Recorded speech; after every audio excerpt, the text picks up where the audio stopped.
Hey there, it's Brandon Naw with Seattle Organic SEO. I had a question today regarding tags within WordPress and thought I would address it here in a little video. So first off, you need to be using WordPress. And if you haven't been using that CMS platform, this might not apply. But the overall concept of tags is literally just labeling certain content, or in this case, posts that have certain subjects that may be grouped together in basically one category or whatnot. Sometimes it gets confused with categories, but overall, for today, let's just understand it as something that just highlights a particular type of content. So here we are in WordPress, and you'll notice when you actually click on posts, you have a few different options. Let's add a new post here today just for the sake of exemplifying what I'm trying to explain. So normally you'd write in a title, and then you go down and actually write some content. And then after that, you have a lot of different features and options off to the right-hand side. And in particular, what I am talking about here today are tags. So here, you can see that it's blank, and you would literally just type in certain, content, or rather topics that perhaps your content is. So let's call it content. So it would be something like that. You can see actually there's some older tags that I've already used.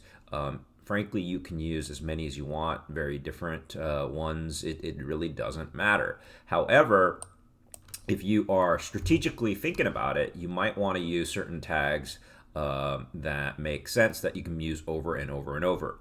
Well, overall, you can see there's a lot that we've used historically. And so one thing that's a problem with that is when it becomes too diverse or there are too many topics.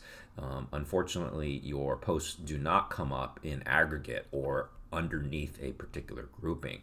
And so that's why it's good to perhaps use a topic that maybe you've used before, like content marketing.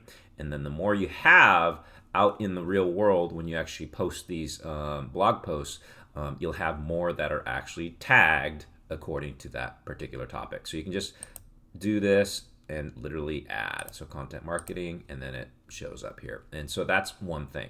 There's another type of quote unquote tag or way to organize your posts, and that is categories. So you can see here there's very few categories in this particular website, and so it basically means that we are limiting ourselves to literally a fewer number of topics that we would like to organize our blog posts. And so we can use one of the current ones that we've already created, or we can add a new one. And you can see that they have parent categories and child categories, most likely child categories, but again, an organizational way of structuring it. So overall, you can use either one. Both of them tend to have different benefits, and we'll talk about those in a different recording or different video here with these helpful tips from Seattle Organic SEO. Thank you.